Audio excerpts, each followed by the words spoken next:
Whakarongo mai koe ki te reo irirangi o Aotearoa. This is Checkpoint on RNZ National. I'm Lisa Owen. Haere ake nei. The government publishes its blacklist, more than 100 Russians banned from travelling here. Top of the pops, President Putin, followed by his political cronies and rich buddies. The Prime Minister says new legislation will mean assets can be frozen and to follow a forensic analysis of Russian investment here. A COVID vaccine botch up in Queenstown Lakes District means 1,500 people need to get another jab. The political football that is Auckland's fuel tax is given another boot.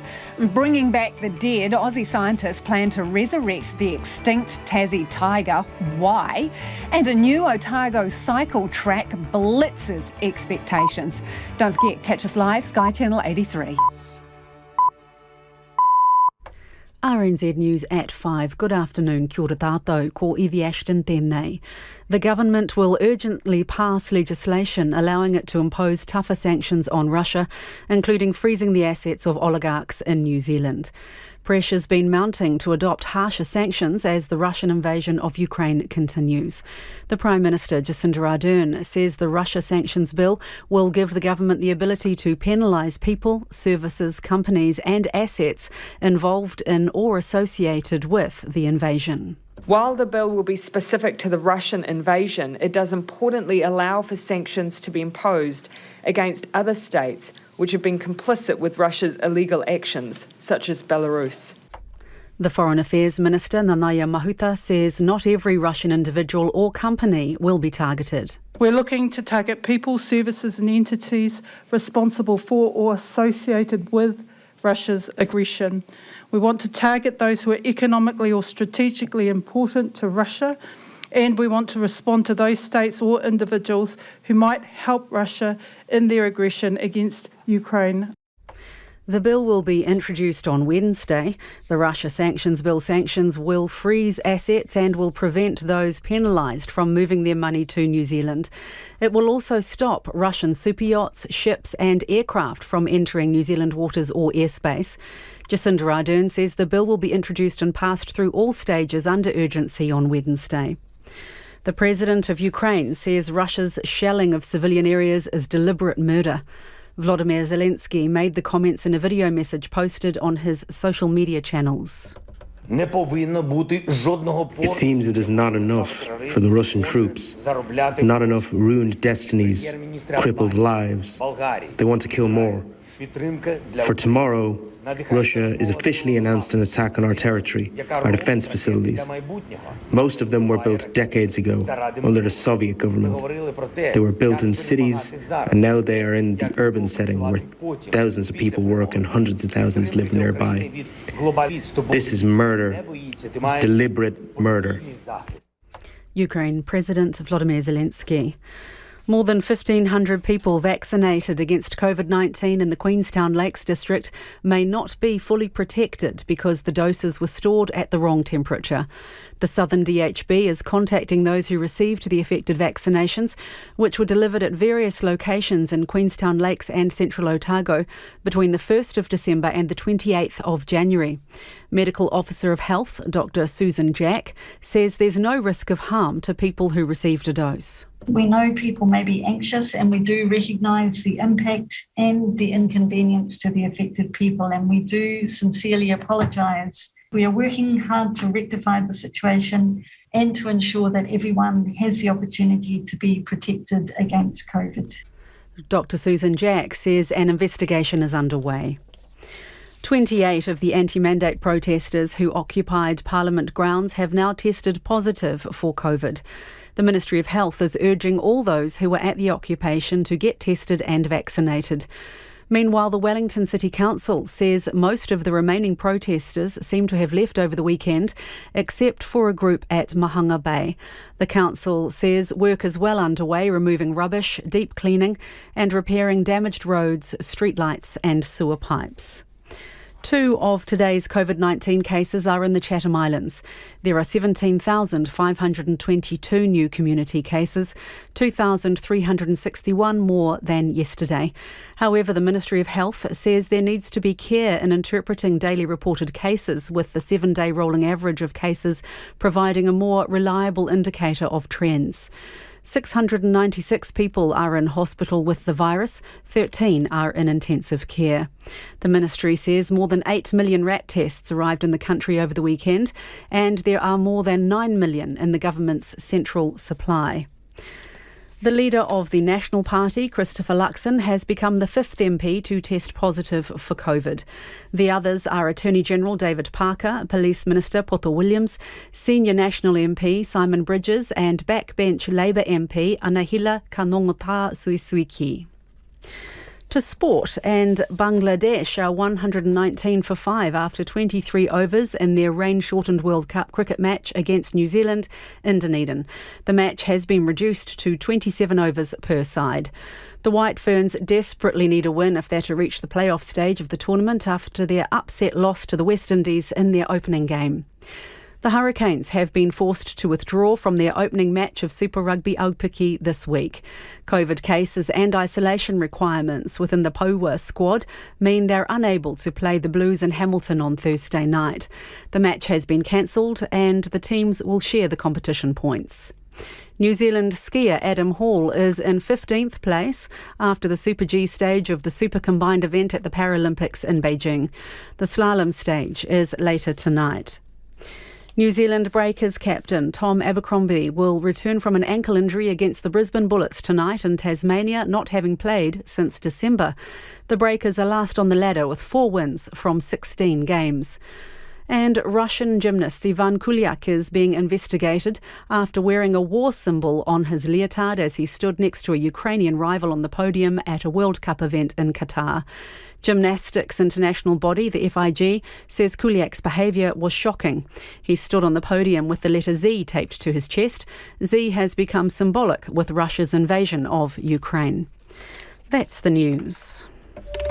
A call to act. I'm surprised that New Zealand hasn't yet done anything. New Zealand is supposed to rank number 1 in Transparency International's. I just don't understand why your government is not stepping up. He's a monster, and he can't be negotiated with because he doesn't negotiate. He's a true evil man. He's not finished with Ukraine. A promise to do more. We've already talked to other parties because we want to make sure that we can move very quickly. As resistance goes on. I served for many years, he said. Right now, I tear those fascists into pieces. They're killing people for no reason. That's what's really painful. The war on Ukraine, updated every morning. Morning Report, weekdays from 6 on RNZ National. We're funded through New Zealand On Air. You're with Lisa Owen on Checkpoint next. But first, the short forecast from Met Service to midnight Tuesday. For Northland, Auckland, Coromandel Peninsula and Bay of Plenty, fine and cloudy periods. Isolated showers, especially about the Coromandel Peninsula and north of Orewa. Western areas from Waikato to Kapiti, including the central high country. Mainly fine, areas of cloud at times and isolated showers about some mountains in the afternoons and evenings. For Gisborne and Hawke's Bay, fine today, apart from isolated showers about the Gisborne Ranges. Becoming cloudy with a few showers overnight, then clearing tomorrow morning or afternoon. Wellington and Wairarapa, cloud and patchy drizzle spreading through this afternoon, then clearing tomorrow morning. Nelson, Bulla, Westland and Fiordland. Fine in Nelson, fine spells and isolated showers elsewhere, but rain south of the glaciers. Marlborough, Canterbury, Otago and Southland. Rain clearing overnight, cloud clearing to fine tomorrow morning. And the Chatham Islands, low cloud with drizzle at times. The time is coming up to 8 minutes past 5. We'll have news headlines for you at 5:30. Nā mihi iwi, tēnā koutou katoa, no mai haere mai ki Checkpoint e tēnei rā, ko Lisa Owen tēnei. The government's slapping sanctions on Russians with connections to New Zealand and President Putin. New legislation will let the government freeze the assets of people associated with Russia and prevent Russian elites from moving their money and assets to New Zealand. Russian-flagged super yachts, ships and aircraft will be blocked from entering New Zealand waters or airspace. The government's also released a list of more than 100 people, a blacklist, banned from coming to New Zealand. Top of the list, President Vladimir Putin. Prime Minister Jacinda Ardern says with Russia using its veto power to avoid UN sanctions, the government has decided to bring in these moves. She says the bill will pass through the House under urgency this week. It will target those of economic or strategic relevance to Russia, including oligarchs. A public sanctions register will be set up to list every individual, entity asset or service that is sanctioned. The sanctions will freeze assets located in New Zealand. It will also prevent those who are sanctioned from moving assets to New Zealand or using our financial system as a backdoor to get around sanctions increasingly imposed by other countries. Sanctions can apply to trade, financial institutions and territory, including stopping the likes of Russian super yachts, ships and aircraft from entering New Zealand waters or airspace. While the bill will be specific to the Russian invasion, it does importantly allow for sanctions to be imposed against other states which have been complicit with Russia's illegal actions, such as Belarus. Robert Asen is a Professor of Strategic Studies at Victoria University of Wellington and joins us now. Kia ora, Robert. Kia ora, Lisa. So how significant is this, or is it simply symbolic? Oh, no, it's more than symbolic, Lisa. I think it's important in at least two respects. I mean, it changes the range of things that the government is able to do in response to Russia, and so it does get New Zealand closer to being in line with key partners. In line is a term that Prime Minister Ardern has used, but not there yet. And the second thing, I think it paves the way for that broader autonomous sanctions regime that the government is now almost talking itself into, and so we should expect, I think, in the next few weeks and months, a bit more sign of that too. Specifically, they say they're going to apply these bans and sanctions to people, services or entities associated with Russia's aggression or strategically important assets. I mean, how difficult is it to identify those things and those people? Well, Lisa, there's already been a list of about 100 individuals released by the Ministry of Foreign Affairs and Trade. 4 of those are key Russian decision makers: Mr. Putin, his foreign minister, his defence minister, and the prime minister. And then there are a range of other people, including some very wealthy individuals who have been named in UK and US and other lists. Often with connections to the banking system. It's really the pressure on the banking system and financial flows that has been the key to this pressure on Russia's economy, but also on key people close to Putin and who have benefited from his policies. So, and I think if you're on that travel list today, which has just been released, you're pretty likely to be on that assets list in a few days' time, assuming that the legislation passes. Yeah, because the travel list, I mean, our borders are still closed to people who are visitors who aren't Kiwis, and people requiring visas are banned until October. So right now it means nothing, that banned list. Yeah, those travel lists were fairly symbolic, and in a way probably always were going to be. It's the assets that are really the issue here. I think also that it's interesting in terms of the Prime Minister's comments about trade and financial institutions being part of this, because pressure on Russian banks, including the central bank, but also key Russian banks that other countries have sought to exclude from that SWIFT network, that's been a crucial part also of some of those partners. The US, the UK, the EU, Australia has supported that. Japan has got in there as well, and so I think that's watching that is going to be, and what the legislation says about that sort of thing is going to be quite important. The government and the Prime Minister was at pains to say that they're not just targeting rich Russians, right? They're targeting oligarchs and people with strong connections to Putin. So can you just make the distinction for people listening? What's the difference between the two, and how does hurting the oligarchs hurt President Putin? Well, I think that the theory of it is that you are trying to make Putin unpopular amongst fellow members of the core elite. You know, a number of these people in banking positions, for example, have been in political positions of political influence in Russia, and in a sense may be related to others as well. So there's that sense in which there's a key group of elite people in Russia who support Putin and have benefited from Putin. If they start to squeal, then that affects Putin's own position also, because they work together. But just because you're wealthy and you're Russian and wealthy doesn't mean you're part of that group. And so I think the government is trying to make that distinction. However, what I would say is that quite a few of the pressures that are being placed on Russia's financial dealings, particularly in terms of the central bank restrictions that have been applied by so many of New Zealand's key partners, those are already affecting the ruble. They're already affecting the Russian economy, and so in that sense, the ability to completely distinguish between the names on the list, the oligarchs, and other Russians, whether they are wealthy or poor, that becomes harder the more that the Russian economy crashes as a result of this overall sanctions pressure, which is pretty much unprecedented. Robert, I know you've been following closely the sanctions, right? So place New Zealand somewhere in that grid. Are we middle of the pack in terms of what we are trying to achieve here with sanctions, or are we at the bottom of the heap, not doing as much as everyone else? Well, the countries that have been applying sanctions are still, it's not the majority of the international community. So I know Foreign Minister Mahuta mentioned that vote at the UN General Assembly of about 140 countries that voted to condemn Russia's action. But of them, there's only about a third who are actually involved in the sanctioning. So it's mainly the EU and some non-members of the EU, and it's mainly the US, UK, Australia, Korea, etc., Japan, and where New Zealand at the moment is quite some way behind that. So when they started putting pressure on, New Zealand was criticising, and when New Zealand put those 3 limited measures on, the export controls, the travel restrictions, for example, when we were doing that, they were moving further ahead. So it's a bit like they are the lead pack in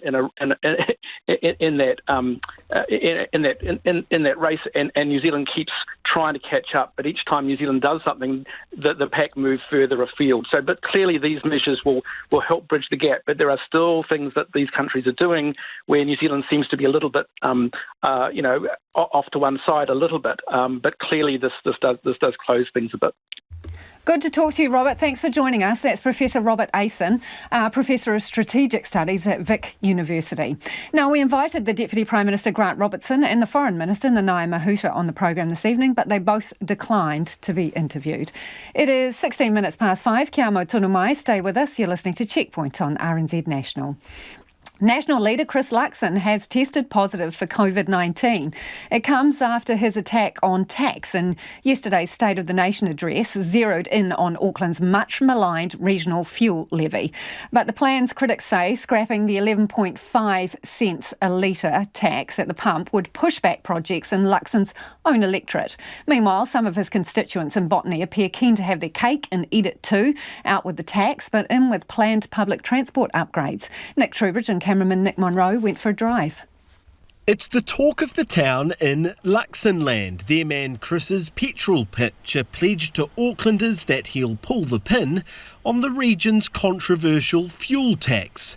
You'd be forgiven for thinking it's probably going down a treat in blue blood Botany, and for many it is. Definitely time to scrap it. Good idea, get rid of the Auckland tax. It's all very well to say they're putting in cycleways and that sort of thing, but they're not all that popular either. But the tone changes when you point to projects planned in their own backyard. The Eastern Busway, held up by advocates as a project partially funded by the Auckland fuel tax and a reason why the extra payment at the pump should stay. Yes, for sure. A lot more people commute to the city from this side as well. I mean, the city's only growing, isn't it? So, yeah. Well, this is a good idea to put it into that because we need more buses and a quicker way of getting into the city. Others not buying it. No, not at all. No, that should be coming out of the consolidated funds, the government funds. I don't think they are sort of symbiotic, quite frankly. I think we really do need to stop helping people now, and that fuel tax will do a lot. And they've got an ally in Auckland's latest mayoral candidate, Heart of the City's Viv Beck, today launching her campaign and jumping on the anti-fuel tax train. Her pitch, Aucklanders, take those in the east, can have their cake and eat it. 11.5 cents back in the wallet, plus a slick new busway. This was an interim step, an interim tax. What I'm thinking that we need to do is get waste out of our system, prioritise our transport projects and develop a different model with Wellington. But Matt Lowry, the publisher of transport blog Greater Auckland, points out if it's not the fuel tax, it'll be something else if Auckland Council wants to maintain its current work programme. Projects that people are wanting to see achieve will be delayed. or alternatively, we have to raise funding some other way. So whether it be an increase in general rates, or the government provide more funding, or some other form of funding arrangement, we need to pay for the infrastructure to build. And Lowry says the proof is in the pudding when it comes to the regional fuel tax. It's already boosted funding for projects that would have taken longer to complete otherwise. So the Eastern Busway has been partially funded by the regional fuel tax, as well as a number of other projects. For example, some of the works in the city centre that have occurred, other bus improvements and cycling improvements that have been occurring. So those are projects. Also, the Puanui interchange, so the brand new or massively upgraded station at Puanui, which connects to the airport, provides almost a completely seamless transfer between buses and trains to get people to the airport quickly. But the likes of Luxon and Beck remain resolute. I'm really putting a stake in the ground to say I think we need to do things differently. We need to get fat out. We need to prioritise the short-term projects. We need to have clarity around the large, long-term projects, and we need to get on with it. And I think that does involve a different way of working with Wellington. And while the politicians nut out another road forward, one thing remains certain. Pump prices continue to punish Aucklanders. What I used to put into the tank just isn't the same. I don't get the same amount of journey out of it anymore. Yeah, it's quite shocking actually. If I want to fill up, I have to, put more money in. And it does take a lot out of our weekly pay and stuff. So yeah, it does affect us a lot. Usually I had a budget of $50 per week last year. Now I think it's about $70, so it's definitely gone up $20. 4 years since it kicked in, the fuel tax, a political football given another boot. And if you were listening to that one on radio, do check out the video. It'll be on our webpage. And homai o whakaaro, we would love your feedback. Nō reira, anei na kaupapa mō te hōtaka nei. What do you reckon? Get rid of the 11.5 cent regional fuel tax? Or you like the benefits from us? Let us know your thoughts. Also interested in your thoughts on the new sanctions that are being introduced in respect of Russia. Is it time to expel the ambassador? Pātui mai, text me 2101, tweet us at Checkpoint RNZ or email checkpoint@rnz.co.nz. This is murder, and I have not heard a reaction. The words of the Ukrainian president as he angrily condemned Russia's ruthless bombardment of his country. The UN says 1,100 civilians have been killed during Russia's invasion, but that number is expected to underestimate the reality on the ground. Ceasefire attempts have failed, and Russian forces are continuing to gather both east and west of the city of Kiev. Andrew McRae reports. In recent days, Russia has resorted to an increase in air and artillery attacks on Ukraine. The United States says Russia has landed about 600 missiles since the invasion began. President Volodymyr Zelensky has issued this statement, posted on his social media channels. На завтра Росія офіційно анонсувала обстріл. Russia has officially announced that tomorrow there will be shelling of our territory, our factories, our defense complex. Most were built decades ago, even by the Soviet government. Thousands of people work there. Hundreds of thousands live nearby. This is murder, deliberate murder. 3 towns are being shelled just outside of Kiev. Serena Tarasenko was able to escape. It was a miserable feeling. We are nervous. I was terrified. It was the horrible. The estimated number of Ukrainian refugees who have fled the country is now past 1.5 million. Efforts to open a humanitarian corridor have so far failed. The BBC's Jeremy Bowen witnessed people fleeing the violence in the town of Irpin. Couples in their 70s and 80s, moving slowly, helped each other until a soldier could support them. Families crossed with children with a few things grabbed from home. Ukrainian forces were shelling the Russians from the woods near the road. The Russians may have been trying to hit their guns, but civilians were also in the direct line of their fire. At least one family of 4 was killed. Their bodies lay in the road with their backpacks, and the children dressed in winter boots and thick coats for the journey. CNN's Alex Markard visited the ruins of a village south of the capital. Every day, seemingly every hour, we're getting new reports of Russian strikes on civilian areas, on schools, on residential buildings, on civilian government offices. Today, we went to a small village just south of Kyiv called Makhalivka, which had been hit by a Russian airstrike.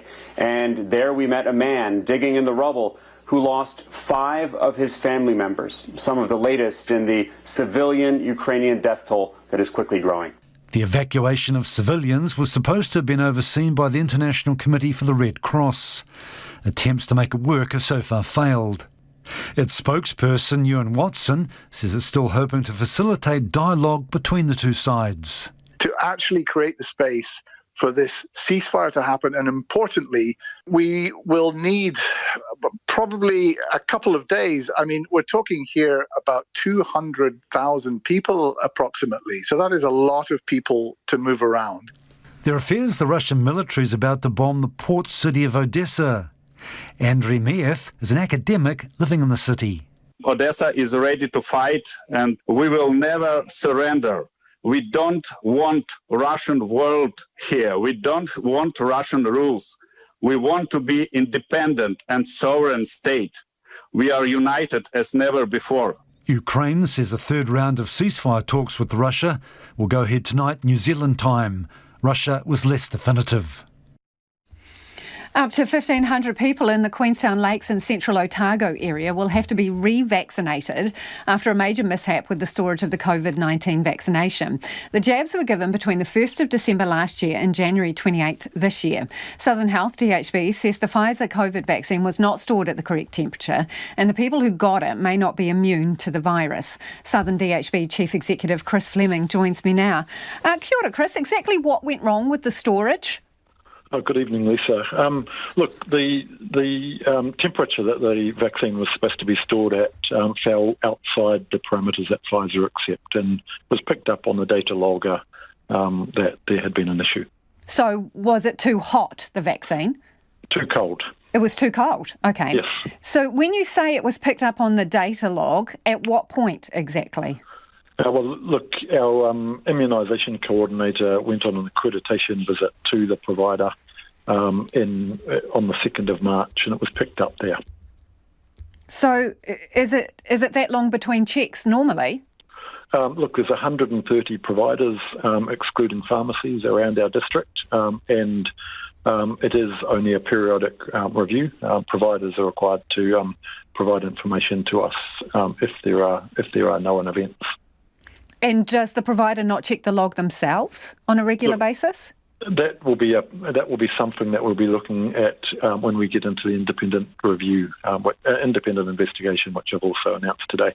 Chris, let me put it another way. Is the independent provider supposed to check the log on a regular basis? All vaccination providers are supposed to check the log. How regularly? On a very frequent basis. How frequent? Daily? Weekly? I think my understanding is it is daily. Okay. So presumably the check wasn't done, or they would have noticed that it was too cold for the vaccine. Look, this has been a rapidly evolving thing, and our focus has been on identifying with precision the people that have been involved and making sure we're putting it right for them. We're now going to move on to the wider investigation. Okay, but as it stands, Chris, it appears that they failed to do the checks that they are supposed to do. Well, without undertaking the investigation, I won't draw that conclusion. I can see how you might. Okay, so what is happening with the supplier's status at the moment in terms of vaccinating people? At the moment, they're not undertaking any vaccinations. I should point out this particular provider, who has come forward at their own volition and have put out something publicly today, have done some amazing work in that community, and they have reached some hard-to-reach populations. So I think we need to keep it in the perspective of that collective picture. So Engage Safety, which is the organisation, did you stand them down or did they stand themselves down? The decision to stop vaccinating while we go through the process was something agreed between them and our public health unit. So the 1,500 people who have been given a vaccine that may not work, do you know whether it was their first, second jab or booster shots? It was a combination of all three. And so the work that my team's put in over the last 4 days since the issue was raised with me, we've identified exactly what dose each person was given, the batch they were given, and so the advice that will be being given to each one of them will be tailored to them.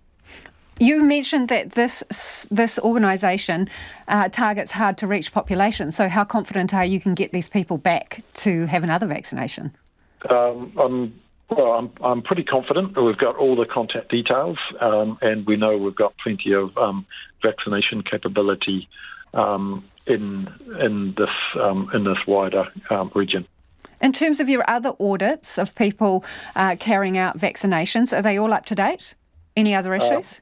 That will be looked at in terms of the investigation in depth, but I've been given the assurance that from our public health team that we have confidence that the rest of the COVID vaccination processes are fine. Thank you for joining us this evening. That's Chris Fleming, the Southern DHB CEO.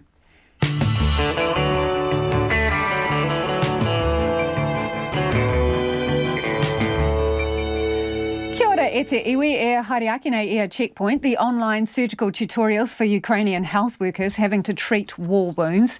Legendary Aussie cricketer Shane Warne will be farewelled at a state funeral, and the domestic Netball League gets underway this weekend, but Omicron is lurking.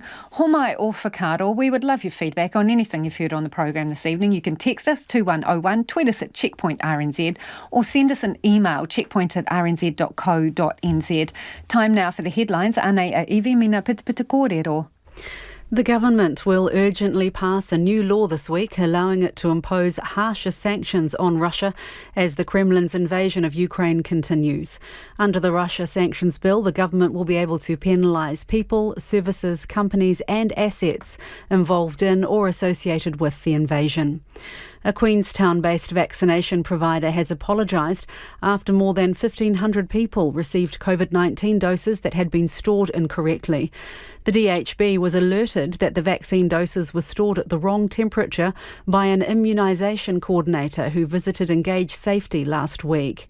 It's contacting anyone who received an affected dose at various locations in Queenstown Lakes and Central Otago between the 1st of December and 28th of January. 28 of the anti-mandate protesters who occupied Parliament grounds have tested positive for COVID-19, and the Health Ministry is urging everyone who was there to get tested and vaccinated. Meanwhile, Wellington City Council says most people left over the weekend except for a group at Mahanga Bay. It says work is well underway removing rubbish and deep cleaning and repairing damaged roads, streetlights and sewer pipes. Principals say the struggle to get RAT tests is worsening inequality in schools because the government is distributing tests only to schools that apply for them. There have been 25,000 COVID cases in schools and early learning services in the past 10 days. Principals Federation President Cherie Taylor-Patel says most schools haven't got the rapid COVID tests yet and the process is too slow. National Party leader Christopher Luxon has become the 5th MP to test positive for COVID-19. The others are David Parker, Poto Williams, Simon Bridges and Anahila Kanongotaha Suisuiki. Those are the headlines. Our next news and weather is at 6. Nā mihi mō te rā iwi, no mai hoki mai. This is Checkpoint, ko Lisa Owen tēnei. It is time for the business news, ko taku hoa e nei, ko Nicholas Poynton. Nicholas, long-running legal case surrounding the failure of Mainzeal has made its way to the Supreme Court. What happened on day one? Yeah, it's worth giving a bit of a background here because this hearing in the Supreme Court follows the Court of Appeal decision last year which found the directors of Mainzeal were reckless when they continued to trade the company while it was technically insolvent. However, the court overturned penalties of $36 million for the directors because it found that while they put creditors at risk of serious loss, that loss never materialised. But, in a twist of fate, the court found the directors breached a separate part of the Companies Act when it took on new contracts without reasonable grounds to think it could deliver on those. So for that, the Court of Appeal said the case needs to be sent back to the High Court to determine new penalties, which in the view of the liquidators could be significantly higher. So the directors they're appealing that decision now in the Supreme Court. And this morning we heard from their lawyer, Jack Hodder QC. He represents three of the directors, Clive Tilby, Peter Grom and Dame Jenny Shipley, the former Prime Minister. And he told the court that the decision to penalise the directors was incorrect. He said that the decision made by the group to continue to trade the company while technically insolvent was a rational and credible decision made by a group of experienced directors who believed that the company was back on the path to profitability. They thought that Mainzeal could be salvaged, and for this he argued that they should be free from any liability. The consequence of not doing so, he says, is that it would deter anyone from ever wanting to be a director if they could be held liable for a decision that they thought was in the best interest of the company but did not materialise. So this case, it's set down for a week in the Supreme Court. Whether or not they'll need that much time remains to be seen, but Jack Hodder QC will wrap up the rest of his argument tomorrow. Early tomorrow morning is what's expected. Then we'll hear from the QC representing Mainzeal's chief executive at the time, that's Richard Yan, followed by arguments from the liquidators who are cross-appealing. And Nicholas, a busy day on the markets, so give us the ups, downs and dramas. Go. Yeah, it was a bit of a horror day in the markets. For starters, NZX plummeted 1.9% or more than 200 points to 11,913. That's the biggest fall since the day Russia invaded Ukraine, and it was those ongoing concerns about the conflict that weighed on investor sentiment. One particular item that turned markets sour, and that was that the reports that the US government is considering a ban on Russian oil imports. That saw Brent crude oil prices jump nearly 10% to $129.25 a barrel. Last week we were talking about oil that was around $114 a barrel. It's currently at its highest point in 14 years.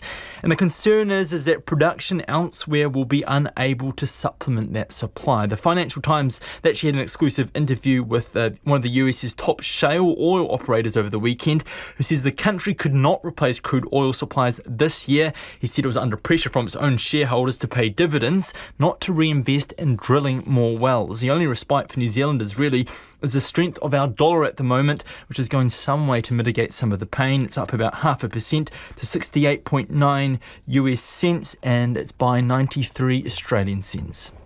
Thanks, Nicholas. Ka kite. Nicholas Poynton there with business news. As Kiwis battle to budget for growing bills, talk of tax cuts is tempting some voters looking to balance the books. National is promising cuts across the board if elected to deal with what it calls the cost of living crisis. But the Prime Minister says no such crisis exists, and opinions seems split on whether reducing the government take is the right option right now.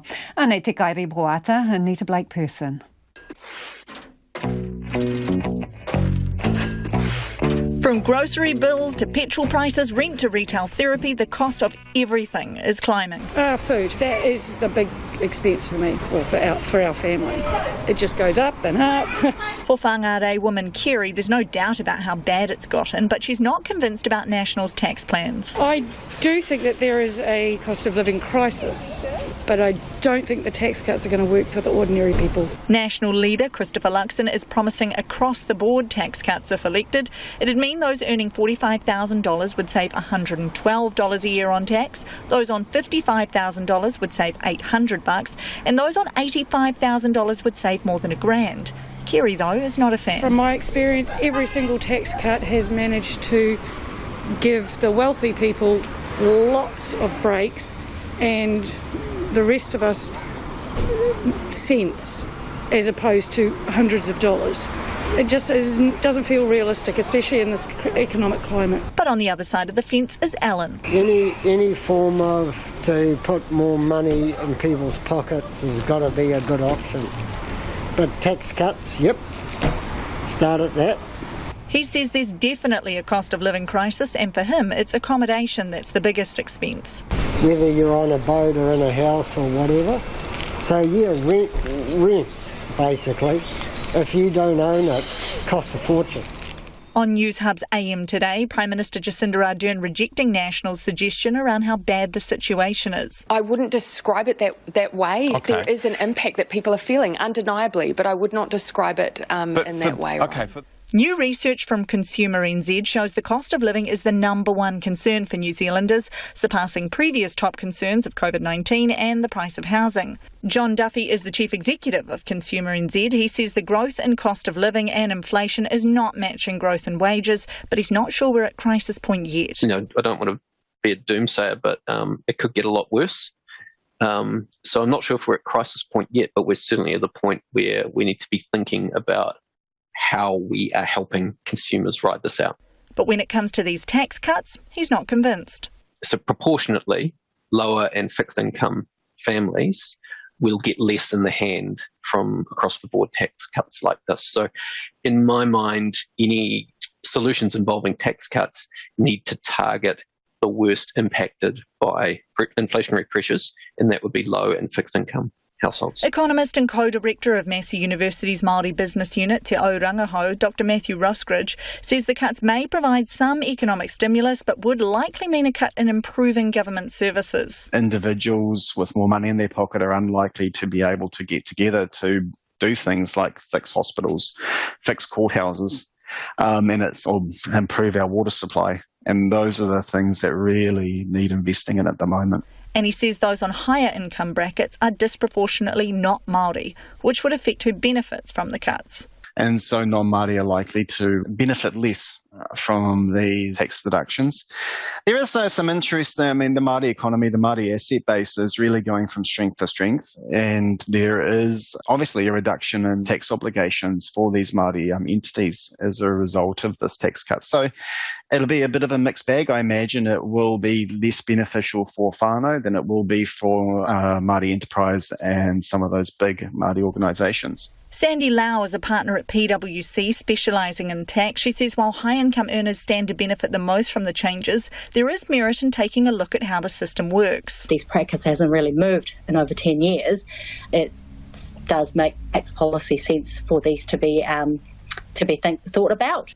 While National's proposals have got plenty of people talking, the government looks unlikely to poach the policy, with Grant Robertson saying any cuts would lead to important services being cut and drive inflation. Artillery and airstrikes have caused severe damage in Irpin, with at least one attack leaving a residential tower block almost completely destroyed. The town has found itself on the front line between Russian and Ukrainian forces over the past week. The BBC's Jeremy Bowen visited the town as residents attempted to flee, and a warning parts of his story are confronting. Russian shelling might break Ukraine's will to fight, but not yet. They had to keep moving. Until the last minute, these families had hung on. Leaving your home, even in a war, is a giant step. They're heading towards the capital, still almost untouched, but only about 10 miles away. She was as dignified as a woman striding to the park.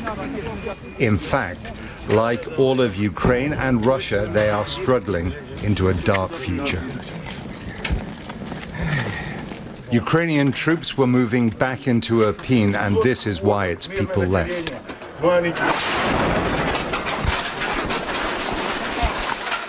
Journalists tried to help the casualties. A family, mother, father, and 2 children were killed by another shell. This was inside the town, Russia's target as it tries to revive its offensive. The civilians are getting out over what's left of a bridge that was blown to slow down the Russians if they take Irpin. Civilians are supposed to be protected by the laws of war.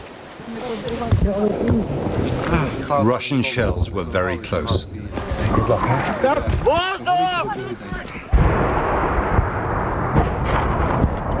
Stopping was not an option. I'm okay, she said. Keep going. A disabled man couldn't make it up the steep riverbank on his own. There's a fair amount of incoming fire coming into this now. Artillery fire. There are loads of civilians around. Families coming out. There's a lady there with her dog following on. This is the edge of the town that the Russians have got to. civilians were in the firing line, but the Russians might have been trying to knock out nearby active Ukrainian artillery. Casualties and evacuees were taken to an assembly point in a suburb about a mile away. They were still in range of Russian guns, but for now, relatively safe.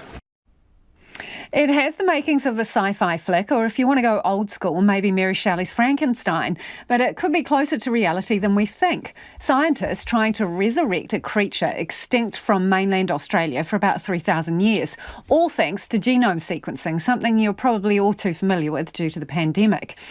The Tasmanian tiger is one of the top candidates for a comeback, and a team of Aussies are at the forefront of the research. So why would you want to raise the Tassie tiger from the dead? Well, Professor Andrew Pask from Melbourne University explains. I think for the Tasmanian tiger, this is this incredibly unique marsupial species that we wiped off the face of the earth. So I think if we've got the technology to bring it back, we should do that. We owe it to that animal to bring it back. But also it played a really important role in the environment in Tasmania. And so to be able to bring that species back and for it to have positive benefits for that whole ecosystem, I think would just be an amazing feat of science. All jokes aside, Andrew, have you seen Jurassic Park? Many times. One of my favourite movies. But we can't bring dinosaurs back. I would like to just put that out there. The DNA's too old. It's non-existent in the specimens. So we're not at risk at returning velociraptors or T-Rex anytime But soon. I suppose the point of that movie is that that's about messing with the equilibrium of the natural universe, right? So yeah, absolutely. Is that what you're doing? Well, so, dinosaurs and men never coexisted. They did not exist in the environment as it is today. So bringing them back would be a terrible mistake.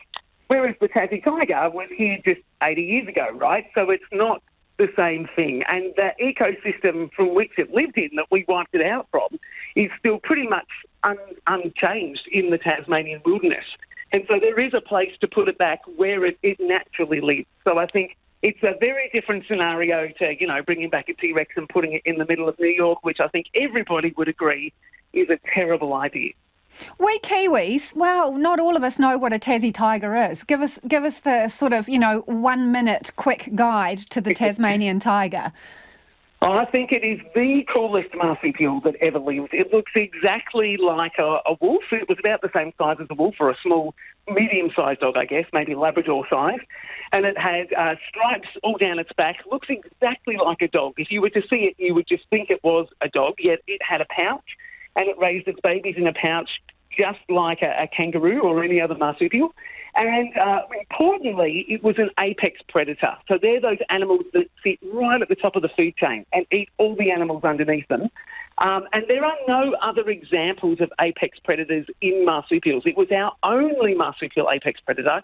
And it's so important. Those animals are really critical for the whole ecosystem. So when you lose them, you start to see a massive destabilisation of those ecosystems. So how do you bring it back? So basically what you have to do is we still cannot create life from a dead specimen, dead tissue, dead DNA. So you have to start off with something living. So in this case, we take a cell from the closest living marsupial that we can find. That seems to be a little mouse-sized marsupial called a fat-tailed dunner. They're little carnivores, just like a Tassie tiger was. They're just a bit smaller.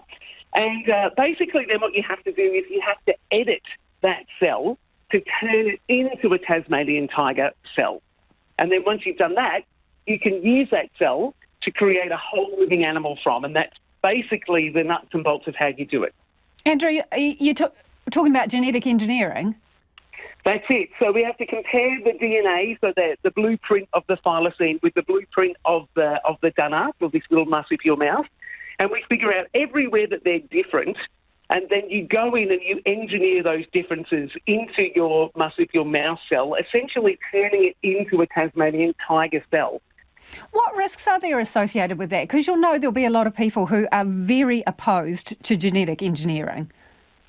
Yeah, I think, genetic engineering has come a huge way in the last decade. So we've got technology now that we never had before that enable us to do or even consider a project like this, where we can go in and with very high fidelity, we can make those changes to the genome, and we can do them en masse so that we can actually make all of the changes that we need and it's not sort of an insurmountable task anymore to think about actually engineering that cell. You can't rule out that you may create a sort of Frankenstein Tasmanian tiger, though, can you? I think, we're always with this technology, it's going to come second to just conserving the animals that are out there now. That's why I think, de-extinction is not what we would like to do for animals. What we would like to do is preserve them, stop them from going extinct. It's always never going to be 100% exactly the genome that original animal had. I think we can get incredibly close, and I think hopefully that animal looks, behaves, thinks, does everything like a Tasmanian tiger does. But until somebody actually tries to do this with an animal, we really don't know what those animals are going to look like at the end of this process. But I think there's a really good reason for wanting to do it for the Tasmanian tiger, and I think it's something that we can be very, very careful about how we go about this technology. Realistically, how far off are you, Andrew? Everybody asks this question. I think, 10 years ago it was unthinkable. I think now we have the technology in hand to possibly have our thylacine cell within 10 years. And then we'll need to have the technology to turn that cell into a whole living animal. But we're working on that in parallel to engineering that cell. So hopefully not too long after a decade, we should be able to have a good crack at trying to bring this animal back. So in terms of these animals, you're talking about conservation benefits and preservation benefits. But in principle, if you make this work, you could bring back a dead person, couldn't you? I think we've already got the technology to do that. As long as you freeze a little bit of tissue before somebody dies, it's very much easier than trying to do it for a Tassie tiger, for example. That sort of technology has been around for quite some time. And, I think, the whole idea of this is not, you have to really think about what you're bringing back and why you want to bring it back. But there's definitely that potential. People do that for their dogs and cats all the time now. If they have a dog that's dying, if you freeze a bit of tissue, you can clone it and bring back a clone of that. It's something that you can do. It's should we do it, I guess, is the question. And that's Professor Andrew Pask. Otago's new cycle trail has eclipsed expectations in its first year, with nearly 10 times more visitors than predicted. The Lake Dunstan cycle trail opened in May last year and goes from Cromwell to Clyde, weaving around cliffs on a platform suspended above the water. It was expected to get about 7,000 people in the first year, but with 2 months still to run on that milestone, 60,000 riders have hit the trail. Trail Network Trust Chairman Stephen Jeffrey joins us now. Stephen, what do you reckon's made it so popular? I think partly because New Zealand's in lockdown and Kiwis have been travelling around inside their own country, partly because when people drove past, when we were in construction, they could see these amazing club-on structures being built. And I guess from the highway it looked pretty awesome, so they wanted to get out there and ride it. So, there's a couple of reasons. Do you reckon you'll be able to maintain the interest once the borders open? I think yes. There'll be some that'll come back and ride it again, and there'll be still plenty of people that haven't ridden it. So I think the numbers will just keep coming back, or I don't know if they'll increase, but the numbers will keep coming back to ride the trail. And I suspect that those numbers that we're currently seeing won't drop. And what we're looking at the moment is certainly not dropping. So were you surprised to, there was a milestone and you've 6 times basically what you were wanting to achieve, 7 times? Yeah, no, it has been. It's been amazing, really. I guess that when you quoted the figures at the start, we're expecting around 7,000 for the first year, and then we've exceeded it by tenfold, you might say. So, yeah, some fantastic numbers. I think January was about 12,500, and then on the peak day was 844 riders. So it gives you an idea of how many people are riding, and what it's doing for our local economy too. Just using some figures for the business case back in 2018. My guesstimate is, and I think it'll be light, something like 10 or 12 million into our local economy in 1 year from one trail. At a time when there aren't international visitors, I bet the community's pretty rapt about that. Yes, yep. You only have to go and have a look at what's happening in Old Cromwell and down in Clyde to see the impact that these cyclists are having. The place is, to use a modern term, is heaving or pumping. It's really busy. So who's coming, right? So they're Kiwis who are seeing more of their own country, but who exactly? Yep. What kind of age groups? Who are we talking about? So the age group is... from what I've seen, I've been involved in trails for quite a long time now prior to this, so The age group is more towards a retirement age group, so sort of around mid-50s and up for the bulk of riders, but there's also families riding, so I'm just generalising. And Stephen, have you done the full chunk of track? Yes, yeah, no, I've done the full track, and I've been involved in the two that it leads into as well. So I've been involved in trail since around about the early 2000s. So sell it to us. What's great about it, the Dunstan Cycle Trail?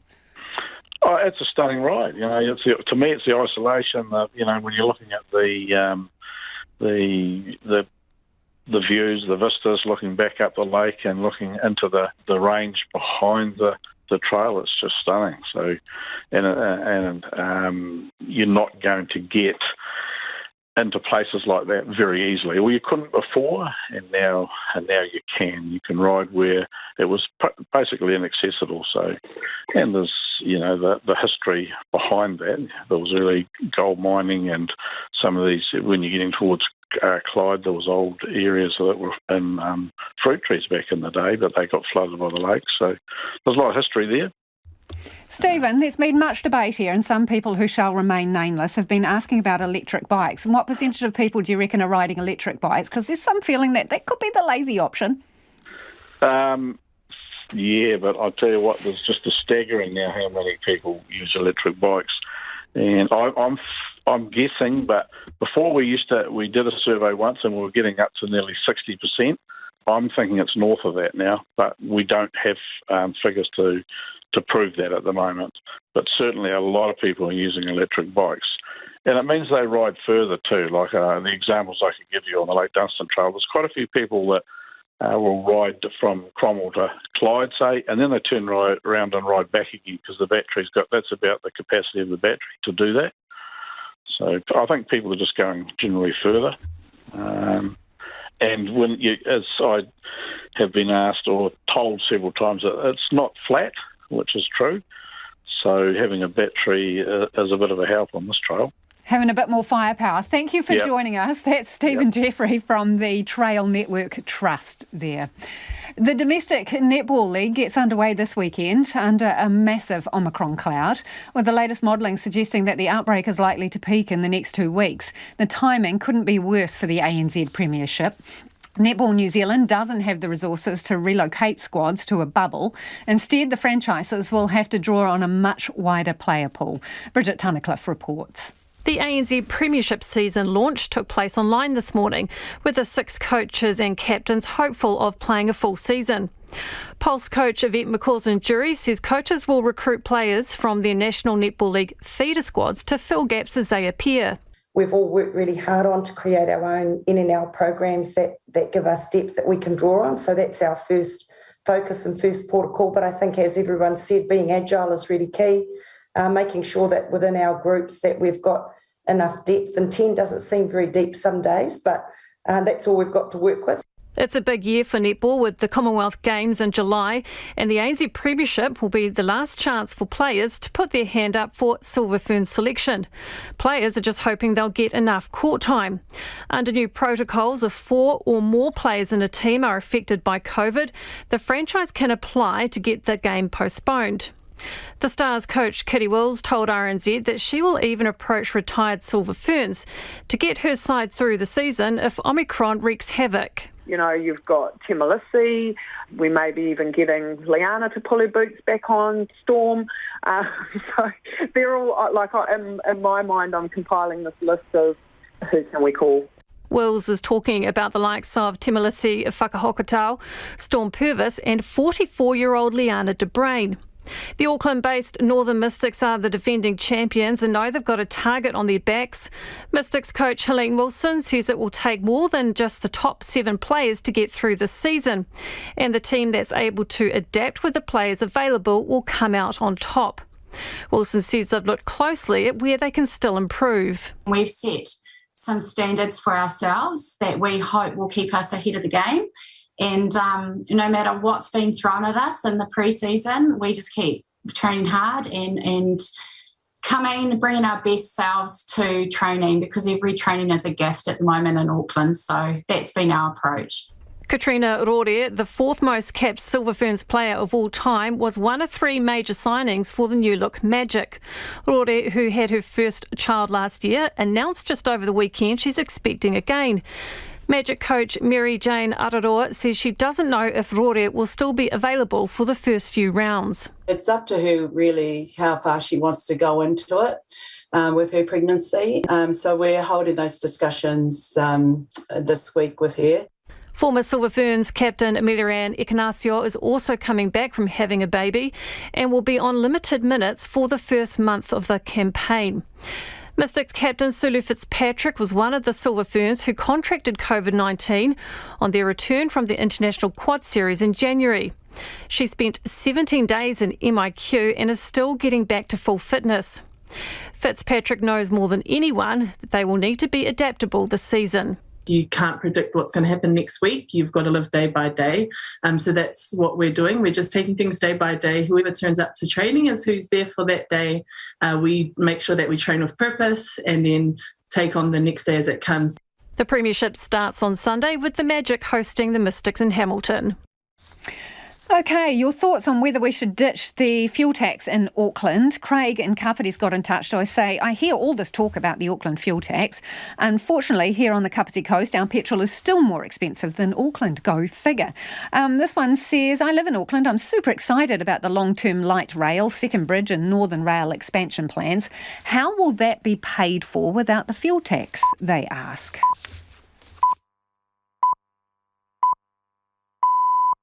RNZ News at 6. Good evening, kia ora tātou, ko Evie Ashton tēnei.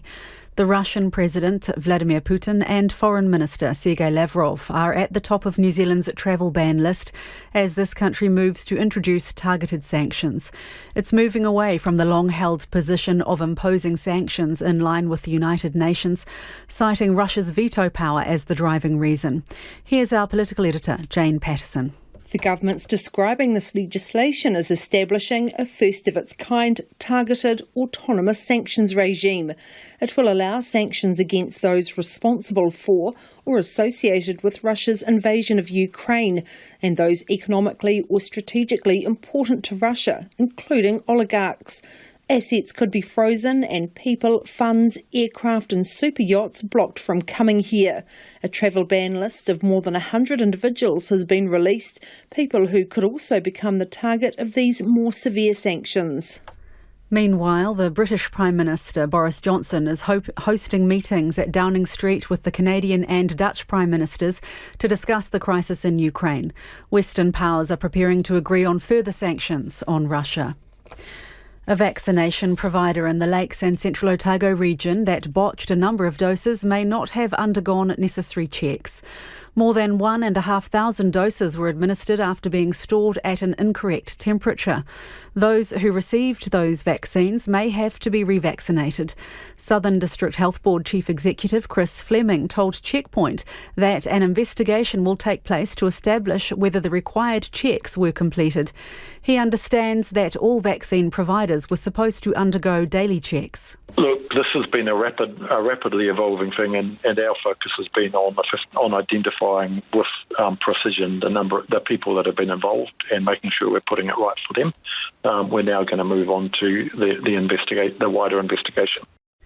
The organisation that administered the doses, Engage Safety, came forward with the announcement today and has stopped vaccination operation.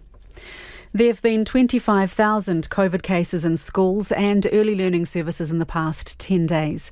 6,700 were found in the past 2 days alone, more than half in Auckland. Principals Federation President Cherie Taylor-Patel says most relievers are already filling roster gaps, but she says schools that can't get relievers are being forced to close. They just can't get staff to cover classes and the safety, again, of adults to students. Cherie Taylor-Patel says most schools haven't yet received rapid antigen tests from the Ministry of Education. The country's ambulance services have recorded the most ever 111 calls at the weekend, and there are record wait times to answer calls. St John and Wellington Free Ambulance say callers are waiting up to 7.5 minutes for an operator to answer. They say there were more than 2,300 calls for help on Sunday into its Auckland, Wellington and Christchurch communication centres, 100 more than the previous record. The services say the surge comes as they cope with large numbers of staff off work because of COVID. They're urging people who need an ambulance for emergencies to call and to stay on the line, even if there is a wait. New flood alerts have been issued in parts of New South Wales as heavy rain continues to pound the region. The area affected runs from the mid-north coast down to the Illawarra south of Sydney. More than 2,000 homes have been left uninhabitable, with some residents having to wait days for help. The New Zealand share market has tumbled as uncertainty continues over the Russia-Ukraine war.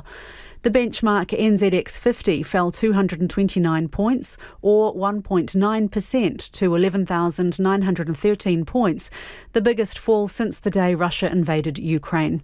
Heavyweight stocks led the market lower, including Mainfreight, EBOS and Fisher & Paykel Healthcare. Meanwhile, oil prices continue to soar as the United States and its European allies consider banning imports of Russian oil. A short time ago, Brent crude oil hit a 14-year high, up 10% to sit at $129 a barrel. And in sport, the White Ferns are chasing 141 to win from 27 overs in their rain-affected second match against Bangladesh at the Cricket World Cup. Bangladesh posted 140 for 8, batting first. A short time ago, New Zealand were 48 for 1 after 9 overs. That's the news. Tonight on Nights, Shannon Byrne ponders an Australian sports scene without Shane Warne. Greg Donson from the Sargent Gallery on its latest exhibition, Whanganui Arts and Review. We've got one of the artists as well, Glenn Hayward. And Shahram Aryan introduces us to the remarkable voice of Iranian diva Dalkesh. That's Nights with me, Brian Crump, after the news at 7 on RNZ National. You're back with Lisa Owen on Checkpoint next, but first, the short forecast from Met Service to midnight Tuesday. Northland, Auckland, Coromandel Peninsula and Bay of Plenty. Fine and cloudy periods, isolated showers, especially about the Coromandel Peninsula and north of Orewa.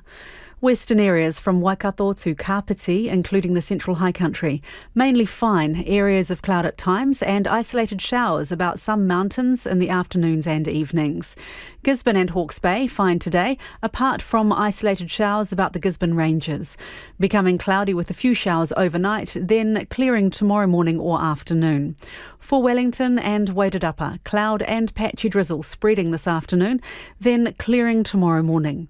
Nelson, Bulla, Westland and Fiordland. Fine in Nelson, fine spells and isolated showers elsewhere, but rain south of the glaciers. Marlborough, Canterbury, Otago and Southland, rain clearing overnight, cloud clearing to fine tomorrow morning. And for the Chatham Islands, low cloud with drizzle at times. It's 6 minutes past 6. We'll have news headlines for you at 6:30. Kia ora rā e hoa, no mai hoki mai. This is Checkpoint, ko Lisa Owen tēnei. An international affairs expert says New Zealand's tailored approach to further sanctions on Russia is a strategic move. The Russia sanctions bill will pass under urgency this week and soon freeze onshore assets and ban ships and aircraft from New Zealand's space. Professor of International Affairs at Otago University, Robert Patman, says the bespoke approach protects both New Zealand's reputation and independence. Our political reporter Annika Smith has more. New Zealand was quick to condemn Russia's invasion of Ukraine, but has been limited in what it can practically do without an autonomous sanctions regime. It's now introducing the Russia Sanctions Bill, legislation tailored for the conflict that will target those economically and strategically important to Russia. The Prime Minister, Jacinda Ardern, says it's the natural next step and in line with the actions taken by New Zealand's partners. A bill of this nature has never been brought before our Parliament, but it is essential given Russia's vetoing of sanctions through the UN.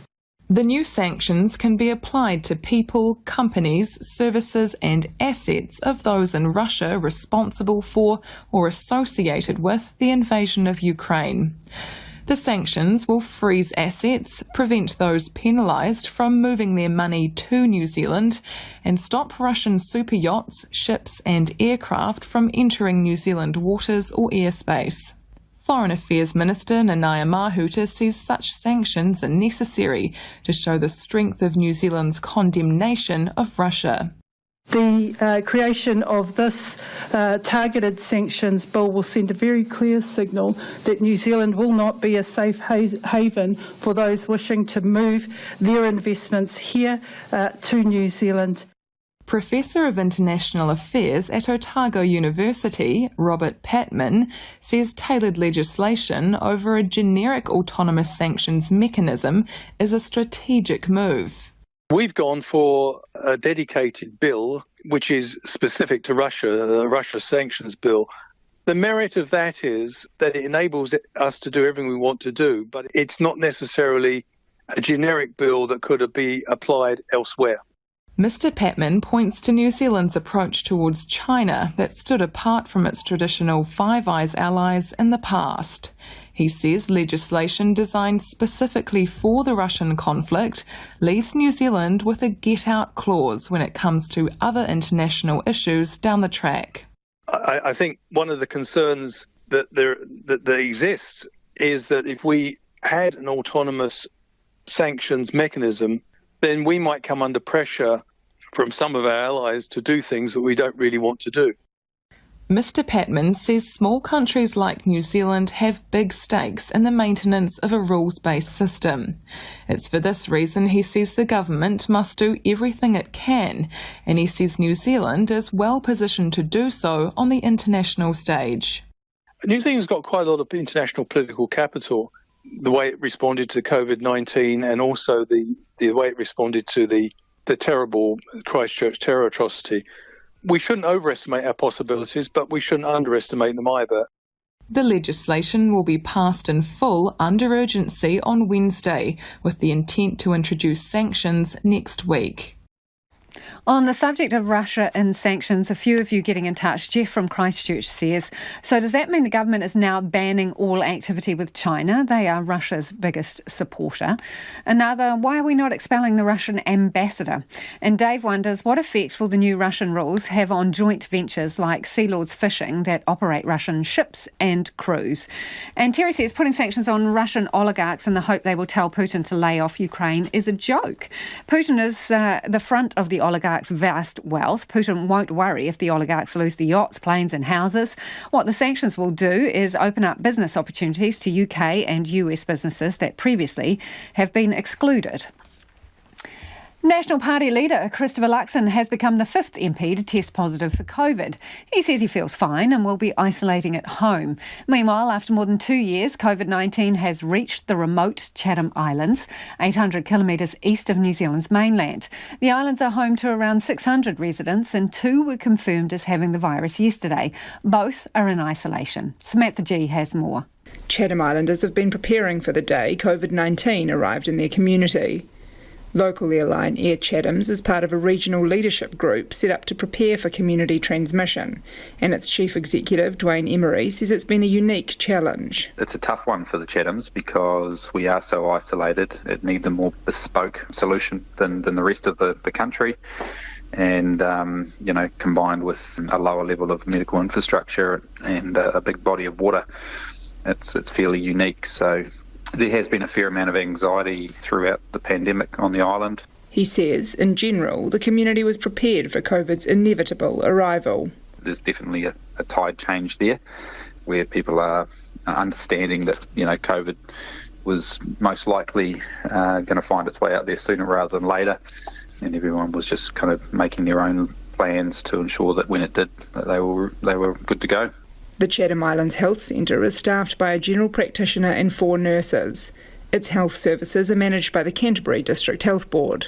Executive Director of Nursing Becky Hickmott says additional nursing staff who have worked on rekohu and have experience in managed isolation and quarantine will head to the islands this week. They are bringing some significant skills with them, which is really good. They have been working within the COVID response for some time in MIQ, so they understand disease transmission and the illness quite well, and they've been managing a number of COVID cases up to this point. Staff will assess those who get the virus, either over the phone or in person, and put plans in place for their care. Certainly, if anything happens that is requiring extra support, we will have our air retrieval team ready if that's required. And I guess I just want to emphasize that Omicron, is generally milder for those who've been vaccinated, and that's why it's so important that our residents do get those vaccinations or their boosters. Chatham Islands Mayor Monique Kroon says she is a little worried about the low uptake of booster shots on the island. Of the 600 or so residents, only 56% are boosted, compared to the national average of 73%. 95% have had 2 doses of the vaccine. The key message for us and concern is those that choose to be unvaccinated, the risk that they may be facing if there is more of an outbreak here on Chatham. So we are encouraging vaccinations, which is available today and onwards. We're also making available RAT tests or rapid antigen testing to all members of the community so we can continue getting early detection. More tests are arriving on the islands and will be distributed to all residents by the end of the week. It's 6:15 and you're with Checkpoint on RNZ National. The Abuse and Care Royal Commission has heard of young Māori being torn from their families and put into a system that wrote them off from the start. Today is the first day of a 2-week hearing into how Māori have experienced abuse in state and faith-based care. Our Māori News reporter Jamie Tahana has been following it.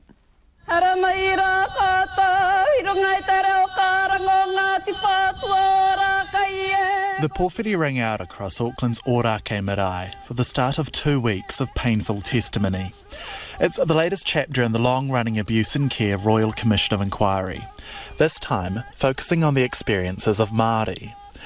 The inquiry so far has heard largely historical evidence, but the first witness today, Tupua Ehrlich of Ngāti Kahungunu, is only 26. This is what we live with every day of our lives, so I'm kei te pai of everybody witnessing this. My heart is racing right now. Mr. Ehrlich detailed the vivid memory of a van arriving when he was 5 years old, his mother crying as he and his sister were taken away, and then of being placed alone with a callous state caregiver who lashed out with near-daily beatings. How anyone could deem him safe or appropriate to take care of me, I don't understand.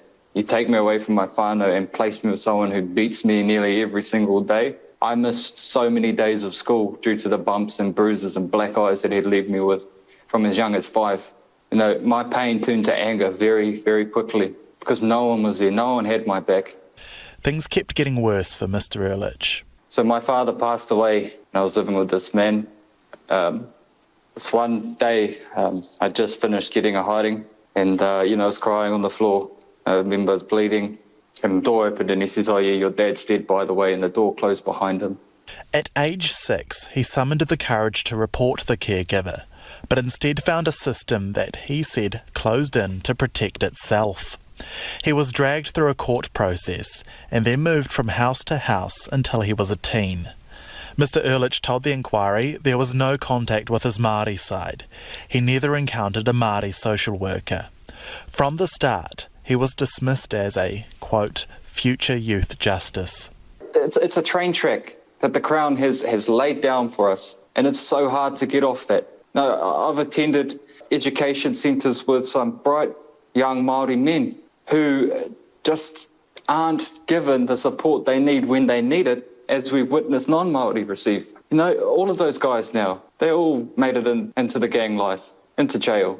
Tupua Ehrlich's mamae is the first of many that will be laid before the Royal Commission in the next 2 weeks. Independent counsel assisting, Julia Spellman, says it's right there be a special Māori hearing.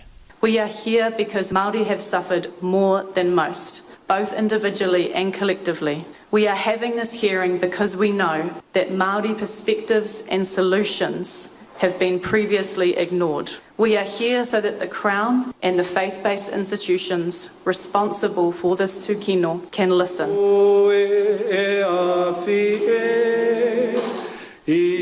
Tō muri te pōroa, te rā pokopoko whiti te rā. hope and healing after years of darkness. Ngāti Whātua o Rākei's Taiaha Hawk says that's the name gifted to the hearing. We're pleased to offer you our whare as a safe haven for you while you stand and speak your truth as you talk about the suffering, the anguish and the pain that you have had to bear. But already a wedow's been laid. Tupua Ehrlich says he wants education scholarships for those who have been disadvantaged and for the state to give up its power for Māori to help their own whānau. A lot of feedback from you on the cost of living and also National's plans for tax cuts. Patrick says, if this is the best Luxon can come up with, you've got to ask, what's the question? While the world is burning, all he can do is offer sugar-coated rubbish to businesses, farmers and rich pricks. COVID has proved that the world has moved on. Cheers, says Patrick. And this text regarding tax cuts, for me, it's about what your tax pays for. If education, health, safety, etc., happy to pay. If my taxes are supporting, for example, the purchase of e-cars and other similar divisive activities, then no. Lucy's take is, how can you pay nurses more if you cut taxes? Where does the money come from? And this one from Sally in Porirua. Sally says the cost of living is crippling. Take GST off food, baby supplies and health bills. This would be a start. Thanks. Let's head to Australia now, and as some of the floodwaters recede, the true devastation caused by the record floods is now being revealed. Damage is estimated to be in the billions of dollars, and the Army has been called in to help with the clean-up. The New South Wales Premier says 2,000 homes have been left uninhabitable. Adding further distress, parts of New South Wales have again been put on high alert today amid heavy rain and the risk of more flooding. In the north of the state, Lismore was hit by flood surges nearly 2 stories high, and residents have started returning to their homes to clear out mud and their destroyed belongings. The ABC's David Sparks reports from Lismore. The destruction here in Lismore is hard to comprehend. Houses and businesses here are still standing, but in front of them on the edge of the street are massive piles of debris that have been dragged out. And I'm not talking about a handful of streets here. I've driven up and down kilometres of streets where pretty much every house or business has a head-high pile in front of it. Now, I'm on one residential street in South Lismore now where I can see dozens of people, probably around almost 100 odd people actually, along this whole street, hard at work cleaning up. At this point, they're mainly dragging belongings out of the homes to pile them up on the street side. We're talking mud-covered mattresses, couches, kitchen chairs and tables. I can see quite a few washing machines and small stuff like toys and kids' bikes, not to mention carpet and liner that's been torn up and dragged out. I just can't believe the destruction. You know, no. It's not a flood, it's a destructive water cyclone almost, you know. Mechanic Mike Mason lives on Elliott Road in South Lismore. It's muddy, it's steamy, people are exhausted and traumatised, but this work cannot wait. You know, I've been geeing up the boys who are getting tired. It's endless. Yeah.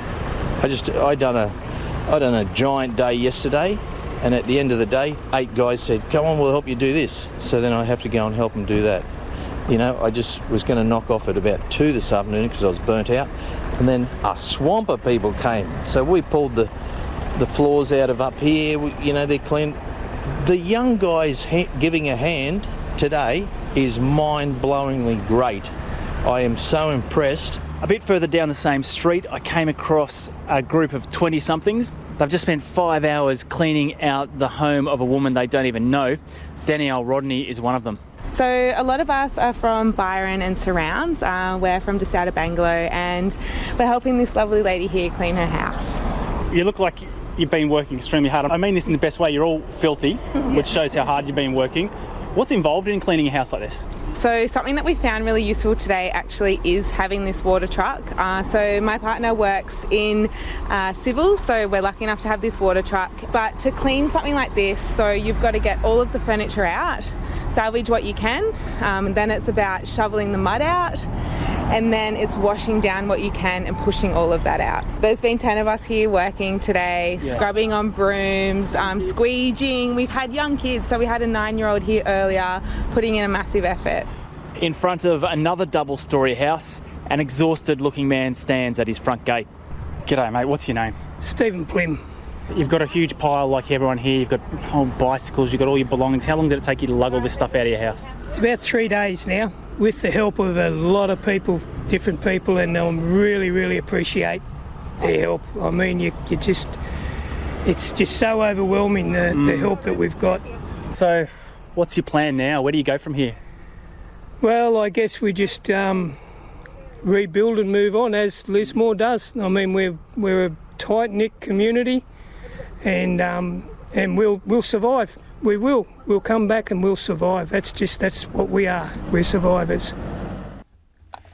Two prominent British surgeons have held a virtual seminar on how to treat war wounds aimed at more than 200 healthcare staff in Ukraine. Doctors in Ukraine are having to quickly master war surgeries without any knowledge or experience. It's hoped the seminar will save lives, as the BBC's Johnny Diamond reports. Dobry ranok. Good morning from London.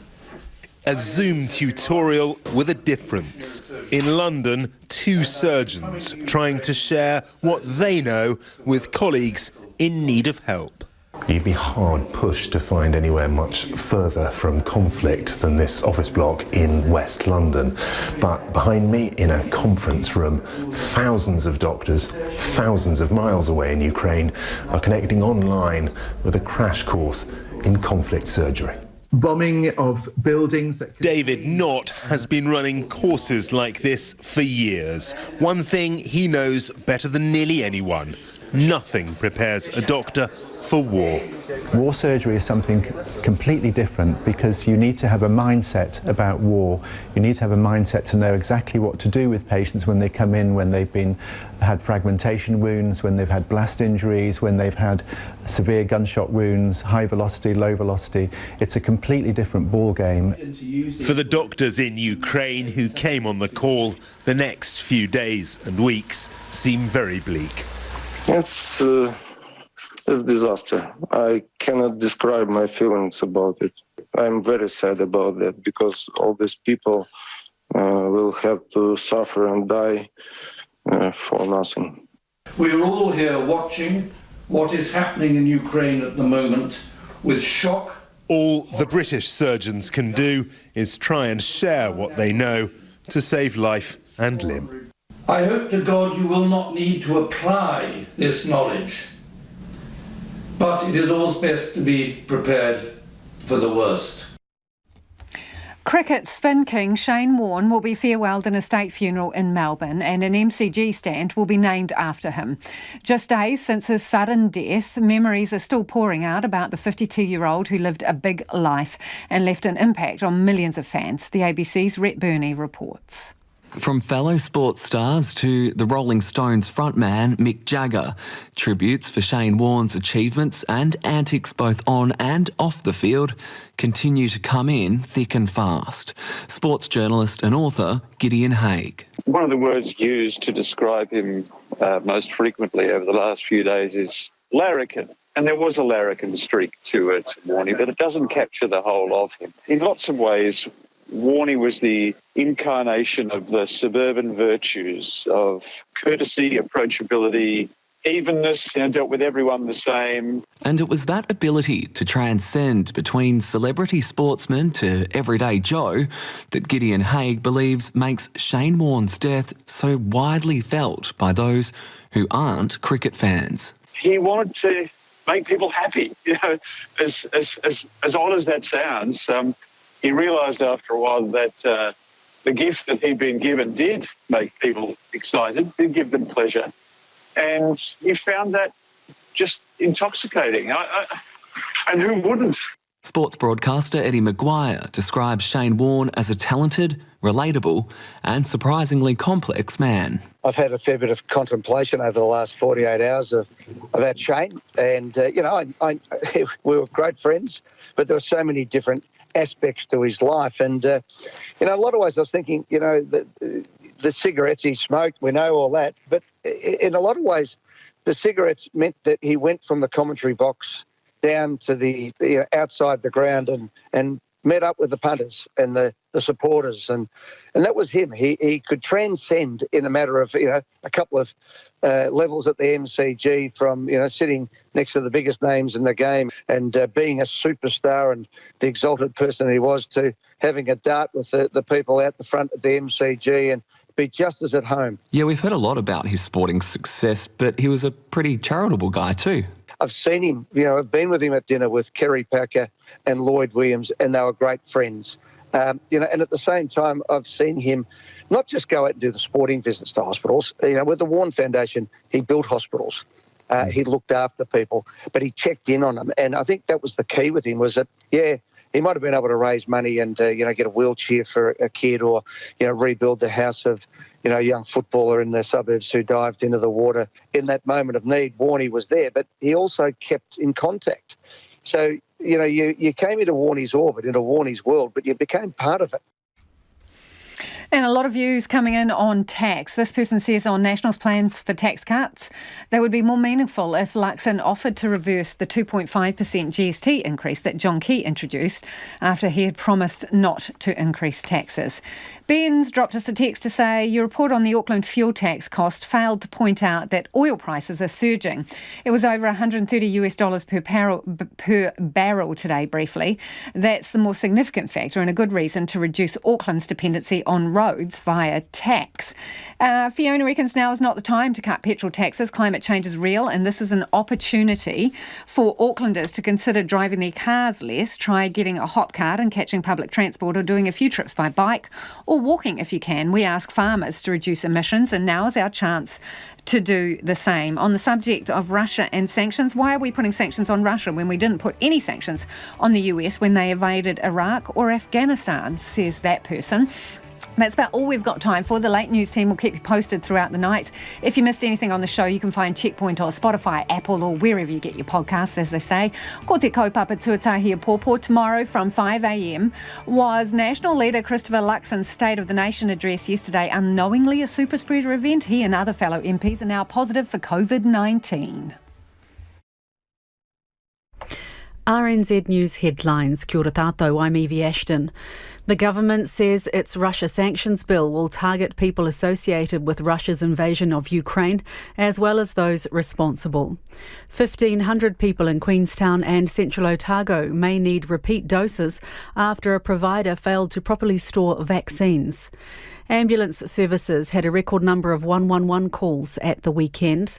The New Zealand share market has tumbled as uncertainty continues over the Russia-Ukraine war, and new flood alerts have been issued in parts of New South Wales. Those are the headlines. Our next news and weather is at 7. Many people stuck in cities because Russians, they're bombing residential areas. Many homes, many houses in ruins. There are documented examples of New Zealanders where they've been the victim of a scam and ended up travelling to a foreign country and picking up drugs and then being caught and in a foreign prison. It's got this kind of beat, it's called breaks, I think. It's like whenever you see 24-hour party type people raving, kind of get it, but if they're playing this song and I was at a rave, I would very much get it. Lately with Karen Hay every weeknight from 10 on RNZ National.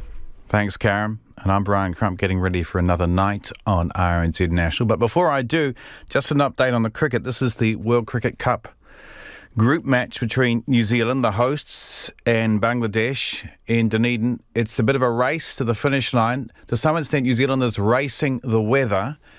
They have to complete 20 overs.